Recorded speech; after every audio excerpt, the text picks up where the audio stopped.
what I see in the history of the industry is that the Americans started with the concept of varietal wines in order to kind of try to get attention from the French. If you didn't make wine in France, it was not wine. And then when the reputation was built in the New World, then now is the time for us here in California to build upon the site. Sit back and grab a glass. It's Wine Talks with Paul K.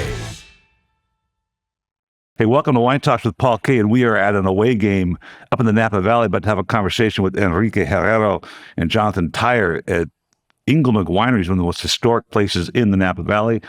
Hey, if you have something nice to say about what we're doing here at the podcast, go ahead and say it and give me a review and subscribe. If you have nothing nice to say, don't say it at all.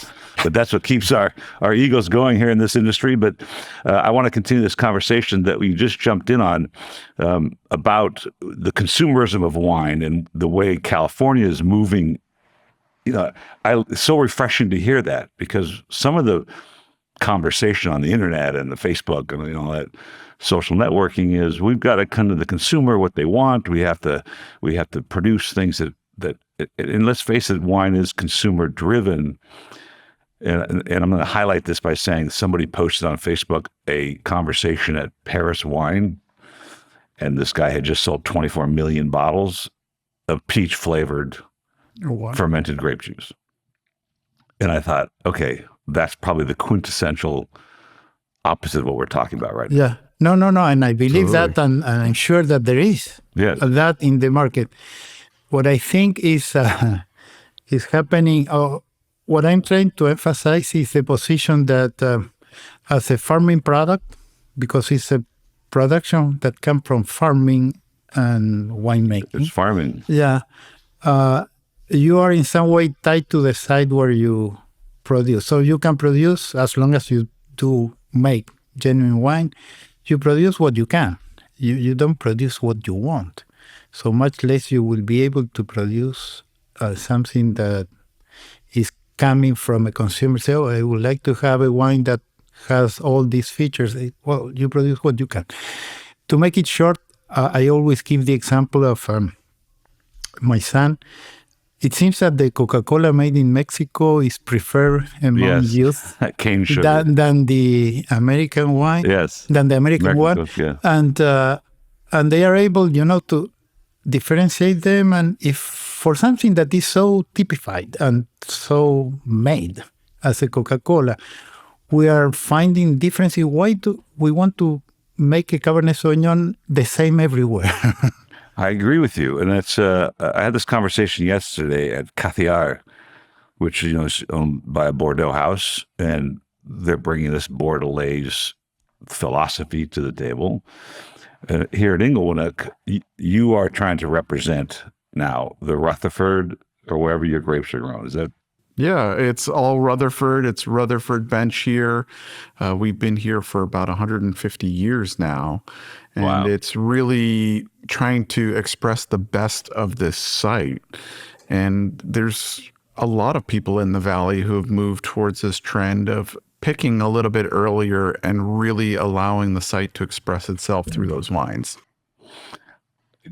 I'm glad, because I think what happened in this 80s, 90s was this movement toward this sort of monolithic, over-extracted, juiced-up Cabernet. And I'm not going to throw any names out. We're not trying to create any enemies here, but there's certainly a profile of what Napa has landed on, and it sounds like what Inglenook wants to do is move away to expressing what wine really should be.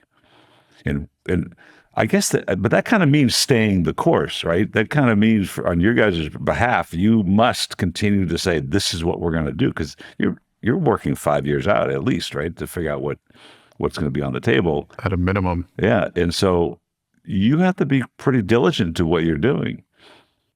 Yeah, and you're right. In the 90s, and we were part of that. At some point, we were proud to say, it's 115% new oak. Yeah, right. So dripping with vanilla and sap. And then you realize that, it's so difficult to differentiate when everybody does the same. How are these? How does this happen? Like, is there a board? The winery is still owned by Francis Ford Coppola, as you mentioned. It's not as it's his flagship. It's what he wants to do. He created this amazing brand. I actually bought the 1985 or 87 Claret in the club back in the day. But how are these decisions made? How do you sit as a group and say, look, we are going to stay the course. We are going to bring to the table what we think Inglenook represents. I mean, you were here when it happened, but it all came from Mr. Coppola. He wanted to make wines that he could enjoy with food again. And he felt the wines were going too far. Mm-hmm. And the pendulum had swung, especially in the Valley, too far, and really wanted to restrain it, and brought in our director of winemaking, Philippe Pascal from Chateau Margaux. And so that happened in 2011. Enrique's been here now just over 20 years. I've been over here just over 10 years. Wow. There's quite some tenure right here. Philosophically, I mean, not just absolutely. Time. No, yeah, it's true. You were Jonathan was making an observation because we received wine. We become wine club members after 10 years, and he was looking at the roster of the people that were going to receive this wine and say, wow, we're 52 in this condition now, and we have 100 employees. Yeah, thereabouts, yeah. Wow, that's a big winery. More of half of the staff here is 10 years old. Wow, that's pretty good. Yeah. We were, at the Wine of the Month Club, my warehouse guy was 25 years. The other guy, Herrero, was like 15 years. And that's a very important part of business, is to be able to maintain a happy staff, to get the consistency in what you're doing, and nobody brings a new philosophy to the table, not accidentally, but ad hoc, and then you have to deal with that. But here you have a group of people that are under the same banner for a long time. I mean, I'm assuming this dust behind you is part of that same history. Absolutely. I swear, it almost looked like you placed it there, but I get it. It reminds me of Portugal, when you go down to the cellars of the Portuguese wineries. So when you come from Argentina, and when did you come to Argentina? I came here in 1997 because I was pursuing a degree in agronomy, a master's degree in agronomy. So I came here, and Davis at the time, and still, was pretty much the tip of the arrow in terms of evolution of science applied to plants and crops. And so that's why I came here in 1987. So I started working here in 2003. Went back to Argentina because I need to renew my visa. I was as a student with a student visa. And then the winery offered me to come back again. So 2 years later, in 2007, so I worked here 2003 to 2005, back to Argentina, and came back at the end of 2007, and ever since. And so, you consider Argentina, South America, the United States, all considered New World in a sense. Mm-hmm. Did you bring that philosophy with you from Argentina? Were you making wine in Argentina? Yes. And actually, I grew up in a vineyard, and it has the consumption profile in Argentina is a little bit different. We are pretty much descendant of people from the southern part of Europe, so we are wine consumer by default. So it's not like a fancy thing for us, but everyday thing. I remember having, wine and water when I was probably 8 years old at the table. So in my case, my family was producing bulk wines, so kind of what you consider low quality wines, but it's for everyday consumption. So there are differences in that aspect, but the concept of New World, it was dumped on us, Argentina, Australia, the US, by whoever considered themselves to be in the old world. So the name, we got that name from them. That's true. They give us the name. So you're New World. Meaning, but I think that there are, if you look at the world map, there are areas between, 33 south and 33 north, where you can grow grapes with really good aptitude to to make good wines. And like music, every country can have their wine. There is no better or worse, but it's just something that is coming from them. In California, there is, I don't know, a signature to the wines in California that is different, and we have to accept that it's different from many Well, other places. I think that's the premise, and like I said, the reason wine has been around for 6,000 years and probably will continue at least 6,000 years and probably will continue with its same attraction to the human soul, because it does represent something from the soil. I mean, I haven't been able to pin this conversation down or articulate this feeling, and it's different than any other product in the world that way. Nothing makes you feel like a glass of wine. I'm not talking about the alcohol, though that is, No, it doesn't hurt, but it has this deep-rooted human impact on the psyche. Yeah, I think the sense of identity is what we find in wine that probably we don't find in other products. Probably there are some other things, I don't know. That's well said. Things like that. But the sense of identity that is kind of linked. Yeah, I think that's agreed. The new world, since you're the winemaker, and when you hear a new world, does that bother you to call it new world? Does it represent a style? What does it represent to you? For me, it's just realizing we don't have the history that Europe does. Right. And, the hundreds or thousands of years of winemaking. It's only been here for a few hundred years. And I mean, we're one of the oldest wineries in the valley, and we're about 150 years old. Yeah, which is amazing. Yeah. Let's see. I was talking when I was at Cathillart. It was Martini's place for a little while, and I think it started in 1885. When did Inglenook start? 1879. Okay, so a little predates that. But they also own Chateau Smith Lafitte, which was founded in 1385. And I go, wow, there's a 500-year difference between the two foundings. You can learn something, because I have this. Correct me if you think I'm wrong or you have a different idea, but all that history rolls up to. I mean, you sit in these meetings, you sit in this room with this dust, and you sit with Enrique, and you have these conversations, and I think impulsively, you carry that into the bottle. You can't define it as a piece of tannic acid or a fruit character, but the lessons you've learned along the way end up in the bottle. Yeah. Absolutely. No, go ahead. And it's also lessons you're learning along the way, and then always trying to improve. You can't get complacent in what you're doing, and you always want to make the best product possible. And so therein lies the rub. What does that mean? Well, going back to that, I think that you get it very correctly. It's the lesson learned. That for me is the true meaning of heritage. Because otherwise, heritage becomes something so abstract that you don't know what that means. Yeah, you're right. But because we're transmitting knowledge from one generation to another, being in the same place, trying to know and we still think that we don't know our place. Yeah, no, right. I know this industry is great in that way. You never stop learning, right? No, because the more you learn, the less secure you are. Yes, right. That's true. Bless you know. I don't know that much, right? Yeah.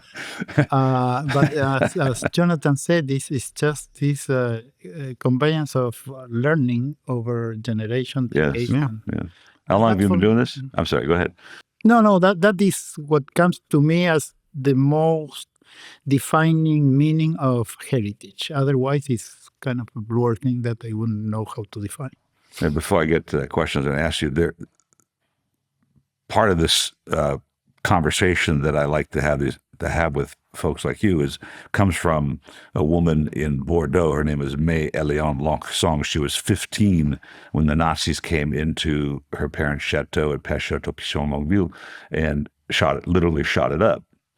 And I had I was down the street at Barcelona, the hotel, and her grandson called me and said, "If you want to talk to my grandmother, she's available in an hour in Paris time." So I got on my computer and got her on the call, and she just told stories for 45 minutes. But I kept thinking, how is that not in the bottle today? How is the drama and the history and the stress that in the lessons learned by those folks in the vineyard aren't in the bottle today? They must be, because that's part of their history. So you've been doing this 10 years here. Yeah. And what brought you to this place? Honestly, I was really excited to work with Philippe Pascal, our director of winemaking. He came from Chateau Margaux to come here, and I wanted to learn from him to kind of take that next step in my career, and it's really become a home for me now. It's kind of interesting because there's a guy in town, Chris Phelps, who worked at Margaux. He worked at Petrus. He's got his own brand. But we're bringing these guys from Bordeaux. Right? I mean, we're not making much Pinot here. Do we make Pinot? No. Yeah. So we're bringing Bordeaux winemakers. And I guess that goes back to our old world versus new world. And I think for the old world, if you're going to talk about it, geography, I guess you can define it as a style too. It's sort of that musty old style. But I think you really want to just look at it as location in some cases. And in those cases, like Margaux or Pays-Saint-Léon or Saint-Emilion, they're bound by the rules of the appellation. And I think that's part of the definition of old world. Argentina, no rules. No rules. You want to grow, Torrontés and Salta, go ahead, right? If you want to grow Pinot Noir in Patagonia, that's what you get to do. Mm-hmm. But you're bound in those parts of the world would be considered old world. Does the director of winemaking have this sort of freedom here that he gets to do?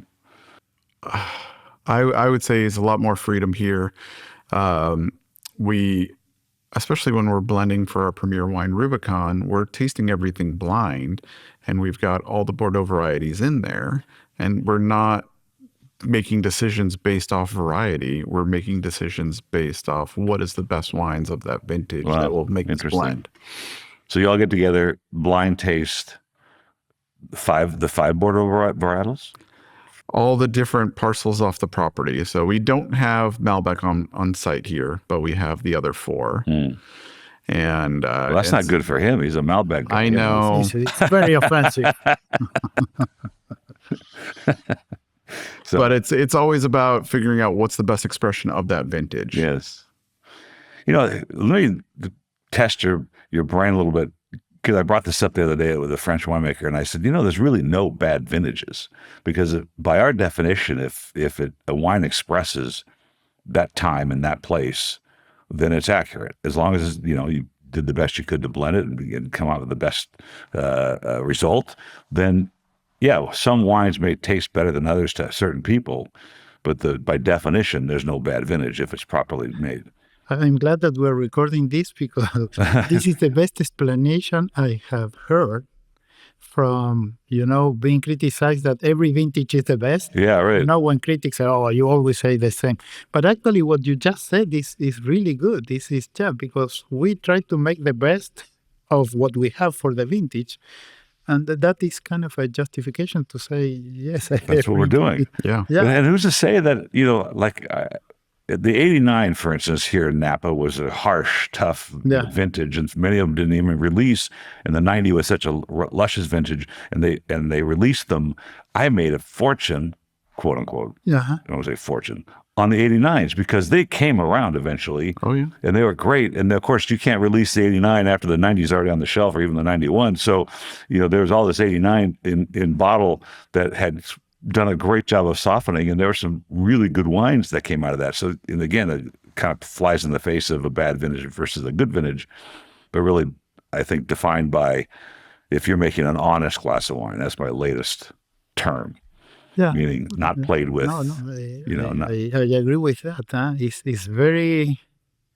It's tricky to say I'm not going to make my best wine this year. Yeah, right. That's a good point. And the other thing is that when confronted to that situation, how many are we deciding how much our blend? 7 of us? 7 of us. More or less? Yeah. And when you think that, let's hypothetically, we might have, 5,000 consumers of Rubicon. So 7 people are deciding that they will not have our wine. It's kind Wow. of a little bit Yeah. too much. Yeah. So why don't we do our best job and then decide them to, Right. to judge it. So you have how many different varietals Labels? are you bottling? Yeah. Varietals on site, there's 13. And so this Inglenook has 13 different labels on the shelf? No, we have 5 different wines that we make. So we have 2 Cabernet Sauvignon driven wines. We have Rubicon, which is our premier wine, and then also a Cabernet Sauvignon. And then we have our other red is RC Syrah. So that's named for Mr. Coppola's son, Roman. Okay. And then we have 2 whites. We have a Sauvignon Blanc, which we also add some Semillon into. And then we have a Rhone white blend of Marsanne, Roussanne, and Viognier. Wow, that's quite a diversity in varietals here. It is, yeah. Yeah, that's pretty interesting. And I mean, my wife won't drink Syrah as much as I've tried to trick her into drinking something that was made from Syrah that hopefully she wouldn't notice. But she 90% of the time catches me. She's a Bordeaux woman. That's all she likes to drink. And Pinot, she likes Pinot Noir. But how are those received by the public, the Syrahs and the Roussanne Marsanne? I mean, those are unusual. Is it club member type thing or is it broad market? The Syrah now is wine club only just because production's dropped over the past few years. We've had to do some vineyard replants. But the Marsanne, Roussanne, Viognier, we do the majority direct to consumer, and then a chunk of it is able to go out through distribution in the U.S. and a little bit throughout the world. I have to tell you, when I took over my dad's company, I actually bought it from him. He'll tell you that I bought it for $1. It's not true. I have the contract. So he passed away a couple of years ago, but I found the contract. That's why I said that. I was going through the handoff documents that he gave me, which was the P&L from the company at the time. And we had maybe we had 900 members or 1,000 members, something like that. And the competition, which there was no third-party competition. Wine of the Month Club was the only sort of independent company featuring wines. All the rest, there were 5, were winery, and Inglenook was one of them. It was like Martini. I could find the document, but there was 5. And that was the competition, so to speak, which I never really considered winery-based clubs competition because people join your club because they come here, they experience the wines, and every time they get that package, they go, oh, I remember that day we were, talking to Enrique and Jonathan. It's a very important part of our industry today. How has the DTC side supported what you guys are doing? It's the backbone to it. It's really building those relationships with those customers and having those longtime wine club members. We've got a whole section of our wine club that's been with us for over 20 years. Wow, that's amazing. My average tenure, which was really good for an independent club, was two years. But when I sold the club in 2 years ago, I did find people, that were around from the early 80s that were still buying. And it's just a reliance and really for you folks, it's a trust built between you and what you're producing and what these people can tell the stories. And here's my problem with today's industry. The internet is, it's there, obviously, it's not going anywhere, but it's created bargain hunters and Groupon created bargain hunters. It clobbered my business in the beginning because Groupon, everybody's just looking for a deal. And I think I'd never been to this location. Driving up the driveway, the whole experience is an experience. And I think that's critical to today's industry, not just Inglenook, but for us to grow as an industry, is to develop these experiences. Yeah, you create loyalty by offering things or by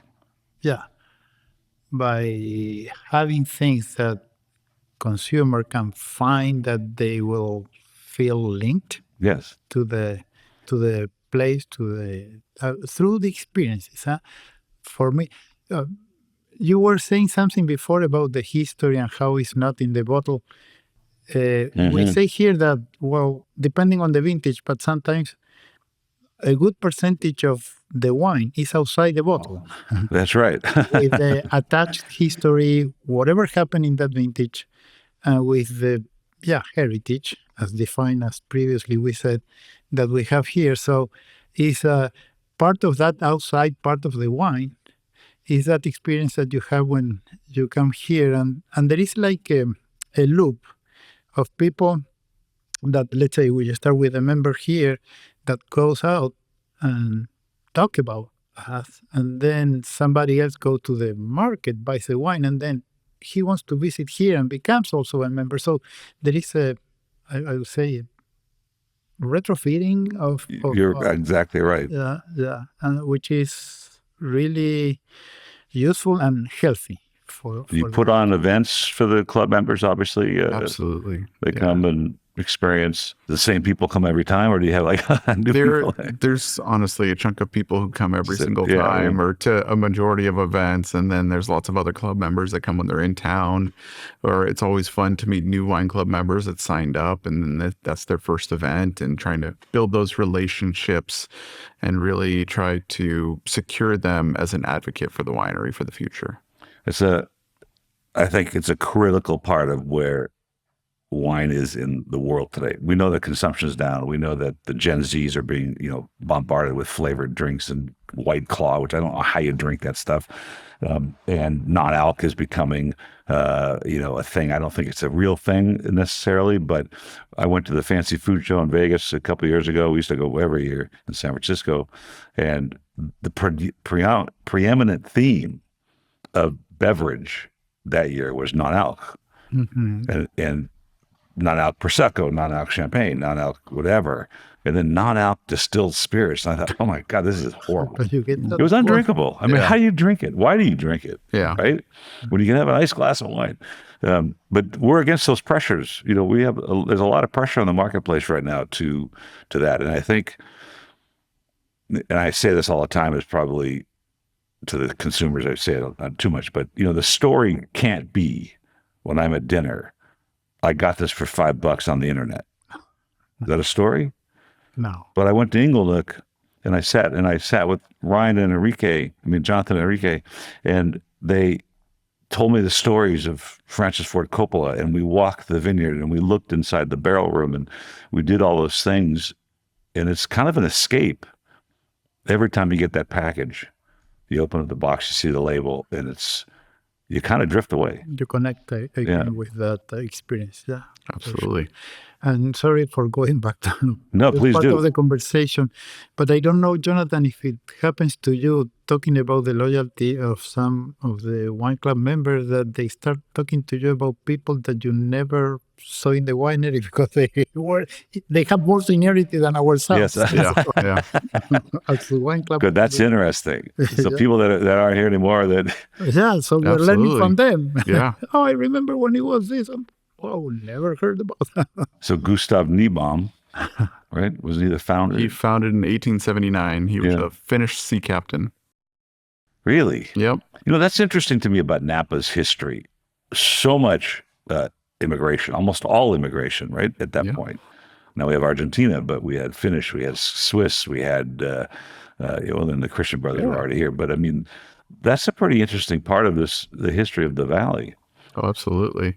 It's he made his money selling furs from Alaska, and then he made probably about $10 million at the time. So today that's some ungodly sum of money. Yeah. And really could have bought any chateau in the world and decided to start one here because he thought it was the best terroir that he could find.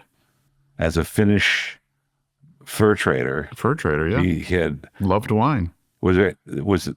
Had to be one of the first. We were, I think, the fourth oldest winery in the valley. Yeah.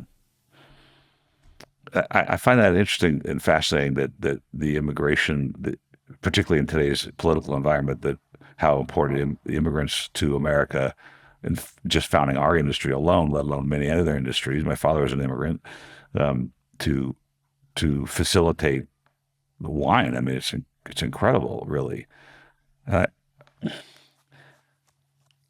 I would like to, that's why I do this, is to tell those kinds of stories, to figure out, that there's so much impact.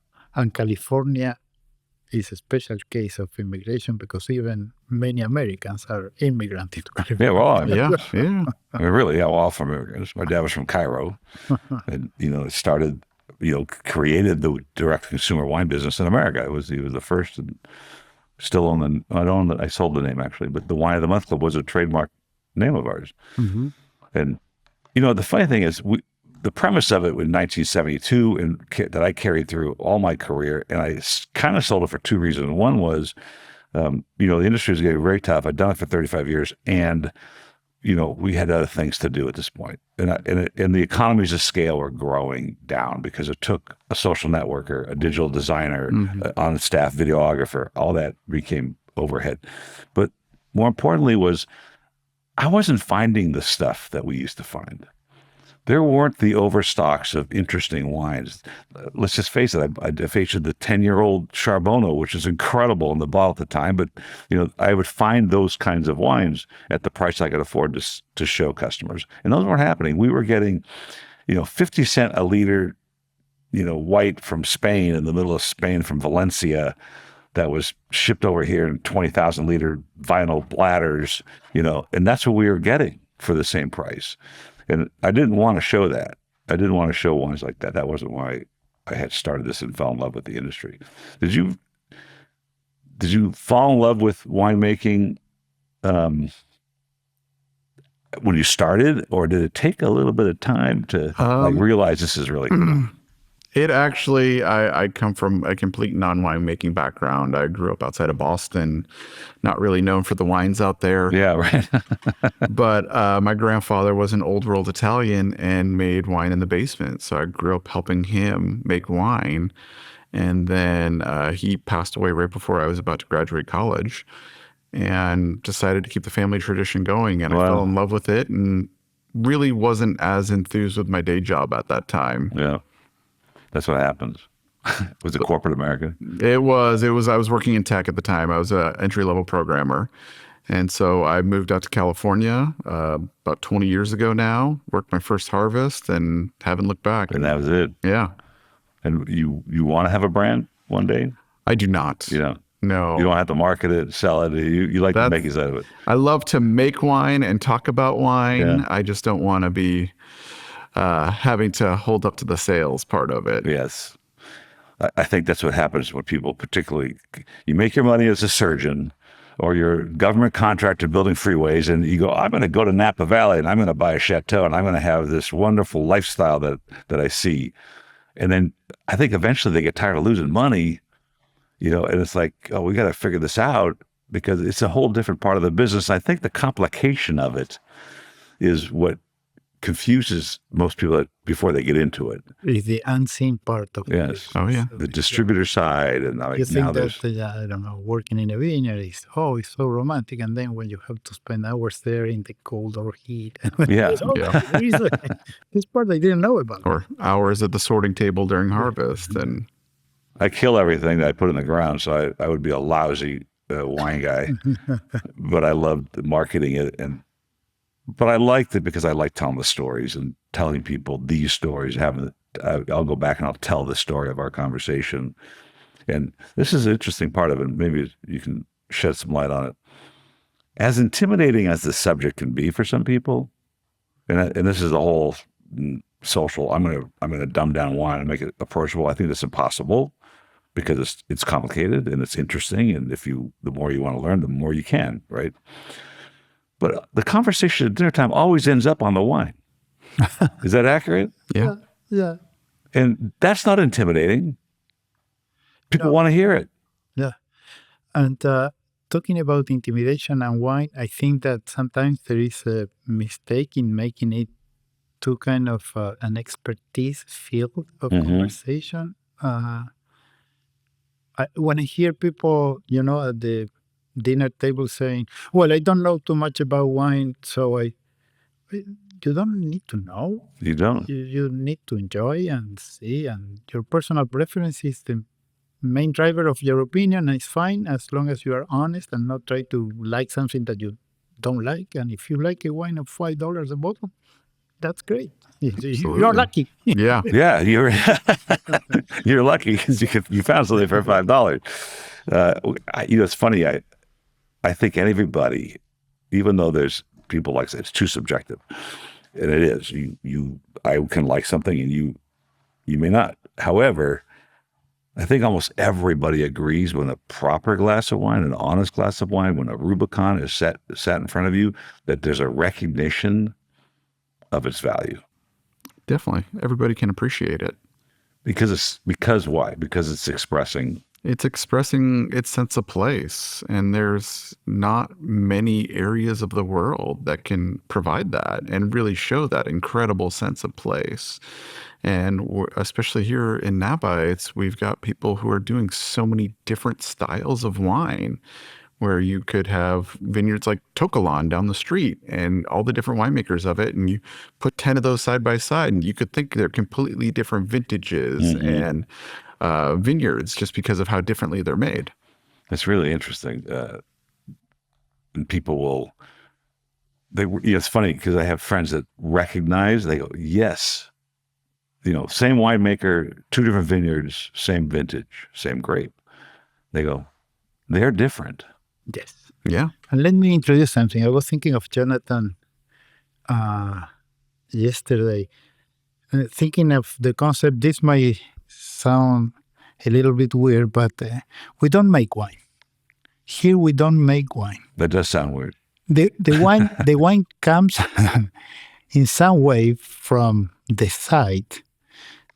And I will equate you to Michelangelo in the sense that you remember that they said that Michelangelo saw the sculpture behind the marble block. Yes. And the only thing that he had to do was to kind of peel it. Bring it out. Yeah. Well, I wouldn't like to be in his shoes, in Jonathan's shoes, because it's your ability to peel off what you need to peel or to reveal the wine by trying to not to mess anything up. So, and that is more difficult than making something, because when you make, you have a goal, you kind of build something. Mm-hmm. So, and you have the recipe for that.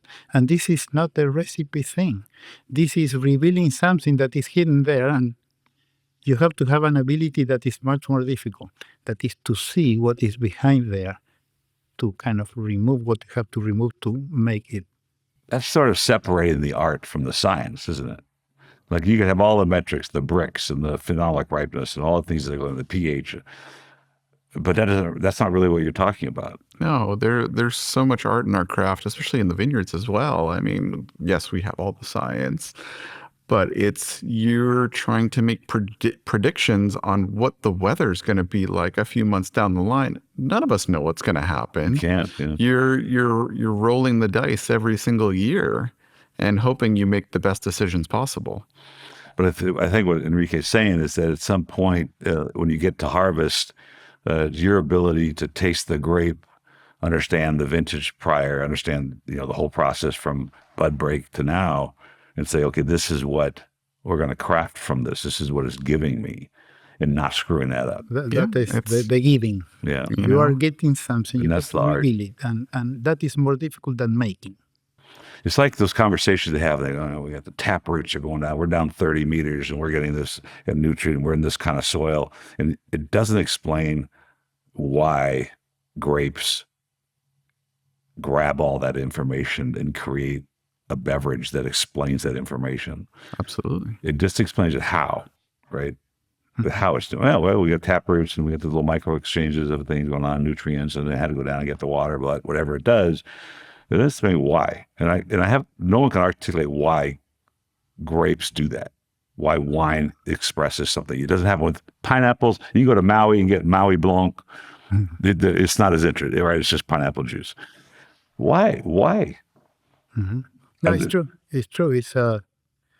And probably there is no need to know why, but that's right. But to acknowledge that there is probably a very complex process through that will give you something that could be unique to your place, and the only thing, which is not a minor thing, you have to do is to try to bring it out. That's really interesting. Part of the conversation. We don't care why. We just know it does. And our job, and your job, not mine, your job is to visualize this, just like visualizing David behind the block of stone. before it gets done, and understanding that you got there when you finished it, and getting out of the way.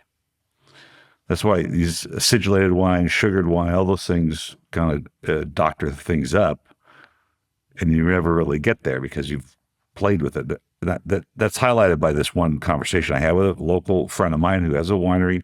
He has a small vineyard, and he made his first vintage out of it. And it's not even appellated. It's just this part of Southern California. And, it was palatable, but he took it to a custom crush. And I talked to the winemaker, and I said, well, the acid was high and whatever, as you'd expect. He goes, oh, we can fix all that. Yeah, and that's, I don't want you to fix it. I want you to have it understood, in the bottle, not fix it, because that's just playing with it. And that's the part of wine that I think, but we need these things, right? We need Josh, we need Apothic Red. We need the wines on the supermarket shelf to bring consumers to the table that otherwise may not, right? Something for everybody out there. Yeah. And it's true that there is I think that there are only not that many products that have such a huge range of prices. You can go from a bottle that is probably, like we said, $5, something like $1,000, and everybody finds the reason why to pay what they pay for different levels of wine, and it's so diverse and complex. There's some very honest wines at all price ranges. Yeah. The other night, I opened a bottle of Cheval Blanc for my wife because it was her birthday, and my son-in-law says, this is really good. I said, yeah. He goes, is it really worth, let's say it's $1,000 a bottle. Is it really worth, 200 more, 200 times, 20 times a $50 bottle of wine? I said, that's hard to acknowledge from a character standpoint, but you just had Cheval Blanc. So regardless, it's got the mystique around it. I think we are in a position to break out of this doldrums of wine. That we're in this pit, sort of. It ebbs and flows. But I think what Inglenook is doing is moving the needle to the direction that, in general, we want the industry to go. We want it to be expressive. We want to tell people about how a good glass of wine feels and what it does for you. Do you guys chase medals and honors and scores? We don't. Our goal is to always just make the best expression of the site. If we happen to get good scores, that's a bonus. But they're sent to the various places, Suckling and Enthusiast and all that. And they are judged by. Do you think those are pertinent these days? Do you think they're relied upon like they used to be when Parker started, kind of thing? I don't think so. I don't think they're as important as they were 20-ish years ago. Yeah. And, what's your sense? And the other thing is that it depends. I don't want to make a very general statement, but let's say that I become a critic of wine, and then there will be wines that I enjoy more than others, and then am I a guidance for anybody just because I'm kind of placing my values on different type of wine? And I would be sad if a consumer goes and say, okay, let's see which one Enrique liked the most, because that is my taste. Yeah, right.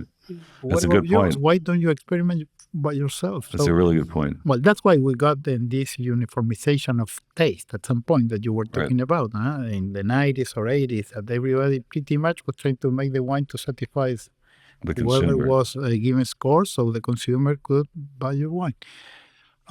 So it's true that it's good as a guidance, like with movie. You sometimes go and see what the critics say, and sometimes you say, okay, but if there is an honest description behind it, and you might say, okay, the guy that doesn't like this because it features this characteristic, but I do like those things. For me, that could be useful. Then the value part of the thing is possibly less useful. That's a good point, because that's the other thing. We're out of time, actually, but there's so much to talk about. there are contemporary thoughts on LinkedIn and social that say we need to change the language of wine. And I'm thinking, like, I go back to my father's days with Michael Broadbent and Harry Waugh and all his English tasters, and they had a specific list of things they used to explain the value of a glass of wine. Mm-hmm. And it was just as confusing to the novice to listen to Michael Broadbent as it is today for a novice to listen to Suckling. Right?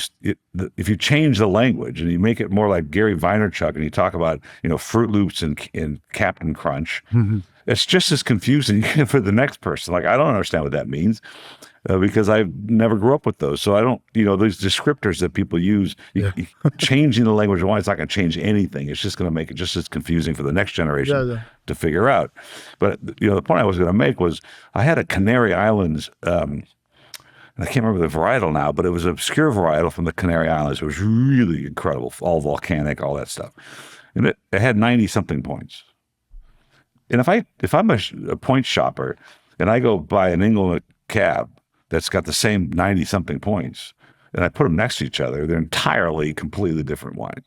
And so you're just going to go, I didn't like that so much, one way or the other.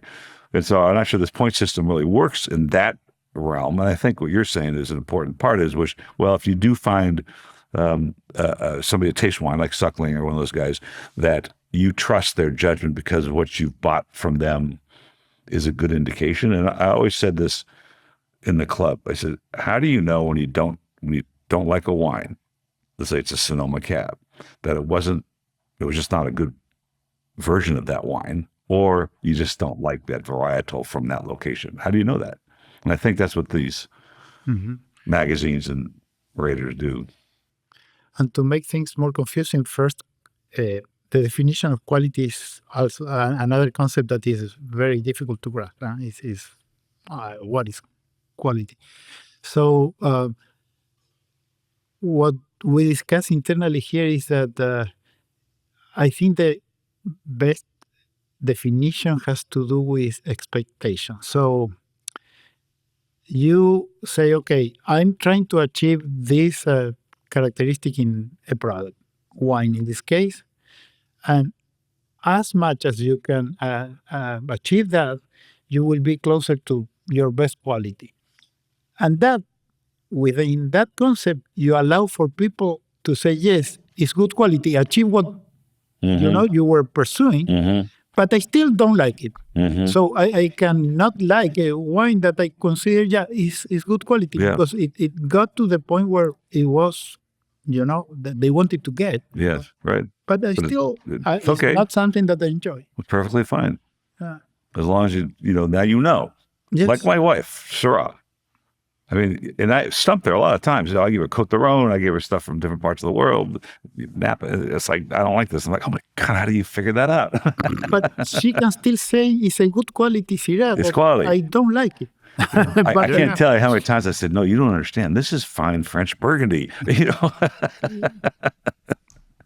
But I said, and you liked it 2 weeks ago. You're like, we're out of time. And I hope we can do this again one day. I want to shoot some B-roll stuff, but we have so much more to continue to talk about. And as this industry evolves, we're going to have different subjects to touch on. But it's already been 50 minutes, if you can believe it. Wow. Went fast. By fast. Yeah, it was a very pleasant conversation. Yeah, I really appreciate the time and not been here. Really feel like I'm sitting in a piece of history. And I think that's the story. And accolades to both of you guys for taking on this role, because you're defending, really, my opinion is you're defending this industry by sharing these experiences in this place. So cheers. Cheers. Cheers.